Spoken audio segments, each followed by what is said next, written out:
Fala galera, beleza? Sejam bem-vindos aqui a mais um vídeo do canal, nessa nossa quarta aula do nosso mini curso sobre fundos imobiliários. Até agora, se você vier acompanhando a aula 1, 2 e 3, você aprendeu o que são fundos imobiliários, você aprendeu quais são os tipos de fundos imobiliários. Na aula passada eu falei das vantagens dos fundos imobiliários e hoje eu vou falar um pouquinho das desvantagens, que são os riscos. Então, fica comigo até o fim do vídeo, eu vou falar sobre os riscos. Existem riscos inerentes ao mercado imobiliário, riscos inerentes por ser um produto financeiro, um ativo financeiro. Os fundos imobiliários nem tudo são flores, porque, querendo ou não, é renda fixa, é renda variável e não tem para onde correr, vai ter um risco. Querendo ou não, na verdade, todo investimento tem o seu grau de risco. Na renda variável é um pouco acima. Ainda quando a gente compare fundos imobiliários a ações, o risco seja um pouquinho mais baixo, mas tem o risco, não dá para deixar de falar disso. Coloca isso na tua cabeça, fundo imobiliário não é renda fixa, fundo imobiliário é renda variável. Mas antes da gente continuar, se você chegou aqui agora, dá uma olhada nas aulas anteriores, eu vou deixar a playlist aqui no card também na descrição. Já curte esse vídeo se você se interessa por fundos imobiliários, quer aprender mais sobre eles, e se inscreve aqui também no canal e ativa as notificações para acompanhar os próximos vídeos sobre esse curso. Mas vamos lá, sem mais delongas, é claro, como eu já falei, todo investimento tem o seu risco. Não importa se a poupança tem um risco, o Tesouro Selic vai ter o risco dele, que é o do governo dar o calote. Sempre todo investimento ele vai estar associado a um grau de risco. E é claro, fundos imobiliários sendo renda variável, eles possuem riscos, só que aí eu vou condensar esses riscos dos fundos imobiliários em 6 riscos, 3 deles inerentes ao mercado imobiliário, 3 deles inerentes por os fundos imobiliários sendo negociados em bolsa, são ativos financeiros, e aí tem um risco só por causa disso, vamos dizer assim. Bom, o primeiro deles eu acho que é o mais simples, mais tranquilo de entender se você vem acompanhando as cotações em bolsa, se você vem acompanhando bolsa de valores, é o risco de mercado. O risco de mercado, ele quer dizer que por os fundos imobiliários serem negociados em bolsa, a variação dos preços está sujeito, infelizmente, a qualquer ruído de mercado, qualquer ruído econômico, qualquer ruído político, qualquer coisa que estresse a economia nesse sentido, vai lá afetar, vai fazer variar para cima ou variar para baixo. Isso é o que a gente chama de volatilidade. Eu, na verdade, nem considero a volatilidade como um risco, mas ela é um fator que precisa estar presente no seu entendimento sobre fundos imobiliários, porque você precisa se precaver. Por exemplo, em março a gente teve um crash na Bolsa de Valores devido à crise que a gente está passando, vocês sabem de que eu não posso falar, mas todos os preços caíram e caíram sem motivo aparente. Lógico, tinha lá um problema, mas não refletia na maioria dos fundos imobiliários, não iria refletir mais na frente. A gente viu que fundos de logística se deram bem com essa crise, fundos de shopping se deram muito mal, fundos de escritório tem lá a sua ressalva, mas o preço caiu. Se você não está preparado para esse preço cair, para ver o seu patrimônio meio que derreter, e você precisar sacar esse dinheiro nesse momento de queda, você vai perder dinheiro com certeza. E para mitigar, para diminuir esse risco, você deve colocar em renda variável somente um valor que você não precise no curto prazo.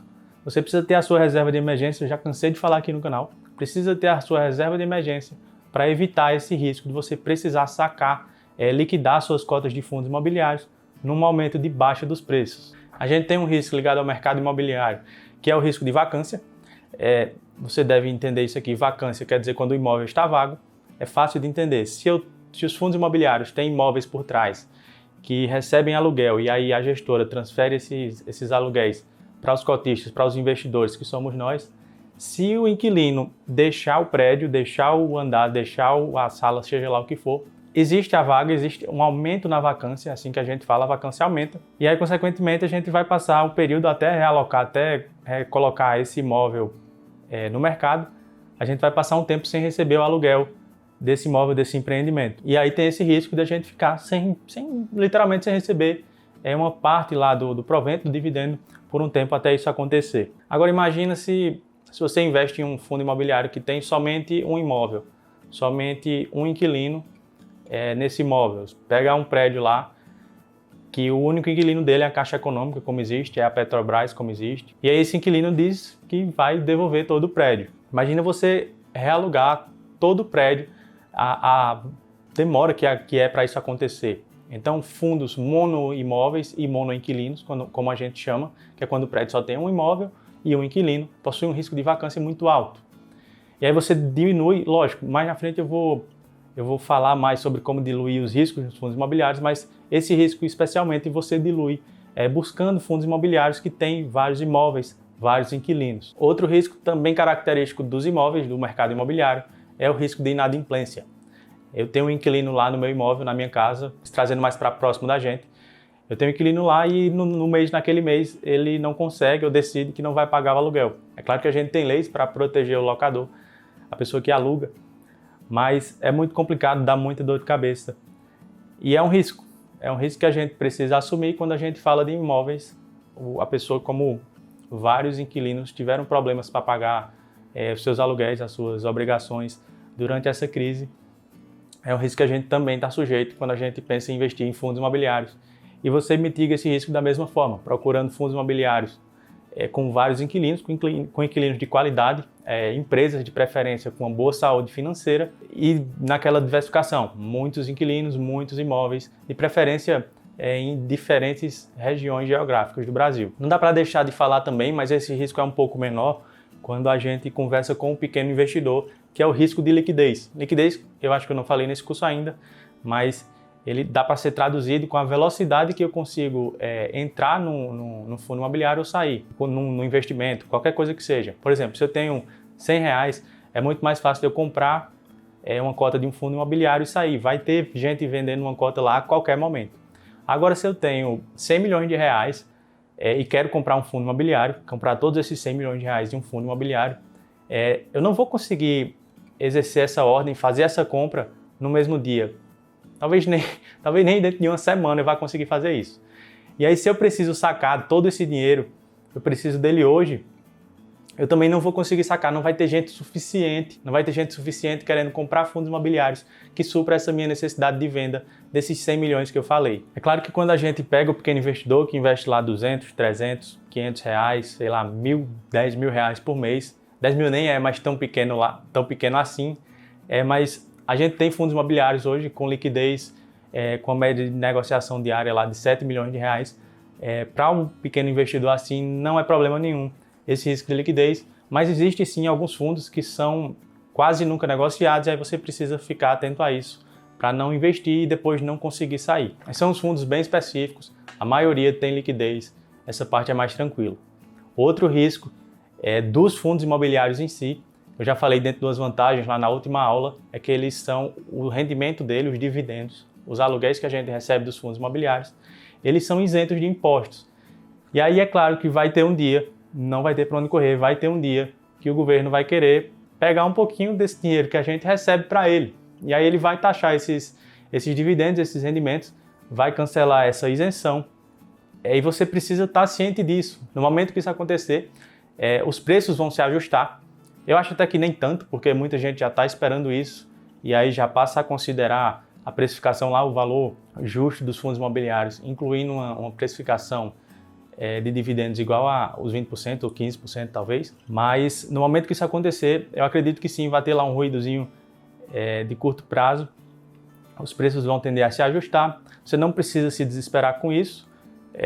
Nada vai mudar, você vai continuar investindo, precisar continuar investindo em fundos imobiliários, se você quiser chegar na sua aposentadoria com uma renda mensal que os fundos imobiliários permitem, mesmo com essa taxação, não vai ter nenhum outro ativo, pelo menos até então, não existe nenhum outro ativo financeiro de investimento que proporciona esse fluxo de caixa recorrente mensal que os fundos imobiliários proporcionam. Mas fica ligado nisso, é um risco que eu preciso te falar. Existe também o risco da taxa de juros, é um fator um pouquinho mais econômico, está ligado mais a como os governos, né, que é quando a gente pega no longo prazo, vai existir uma sucessão de governos, e isso está ligado mais como esses governos vão conduzir a economia. Se eles vão conduzir a economia com juros altos, com juros baixos, com inflação controlada, isso vai depender de um monte de coisa de economia aqui que não cabe nesse curso básico. Mas só para você entender, quando os juros caem, quando o governo derruba a Selic, os investimentos em renda fixa ele perde um pouquinho a atração deles, porque vai estar pagando menos. E aí as pessoas, se quiserem manter o grau de rentabilidade, eles vão precisar buscar ativos de mais riscos. E aí é onde entra os fundos imobiliários. Então, se eu tenho gente saindo da renda fixa, indo para os fundos imobiliários, os preços das cotas dos fundos imobiliários tendem a se valorizar, porque tem mais gente querendo comprar. No caso contrário, quando o governo aumenta a taxa de juros, quem está lá com fundos imobiliários vai querer rebalancear sua carteira, sair um pouquinho desse risco e voltar para a renda fixa, que vai estar lá pagando melhor. Então tem essa dança dos juros com os fundos imobiliários, na verdade com a renda variável em si. Então é uma coisa para você ficar ligado, a gente já está no menor patamar de juros da história do Brasil, 2% ao ano. Eu não vejo um cenário provável que isso venha a cair mais, a menos que o governo vá ser bastante irresponsável. A gente já está vendo uma inflação projetada maior do que esses 2%. Então em algum momento o governo vai precisar voltar a crescer os juros para dar uma segurada na inflação, e aí é provável que a gente tenha, eu não digo uma fuga, mas uma reequilibrada de pessoas saindo um pouquinho de fundo imobiliário e voltando lá para a renda fixa. Mas no longo prazo, esse jogo, essa dança, influencia pouco. É mais uma questão para você estar ligado nas oportunidades de investimentos em si. Nem sempre fundos imobiliários vai estar melhor do que a renda fixa, nem sempre ações vai estar melhor do que a renda fixa.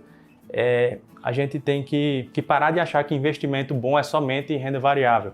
A renda fixa não morreu, a renda fixa está viva lá, ela só está um pouquinho fraca por causa da taxa de juros. Mas no momento que a renda fixa ficar melhor, a gente corre lá, a gente vai rebalancear a carteira da gente para a renda fixa. Isso é normal e natural no processo de investimento. Bom, falei aqui de todos esses riscos sobre os fundos imobiliários, dei algumas dicas lá de como mitigar esses riscos, de como estar menos exposto a esse risco. E tem outra forma de diminuir esse risco também, que é diversificando, comprando vários fundos imobiliários diferentes, de setores diferentes, de gestoras diferentes, enfim. Mais na frente vai ter uma aula só sobre diversificação. Não precisa ter muito dinheiro para diversificar, se você quiser. Também não é necessário já começar investindo em fundos imobiliários diversificando.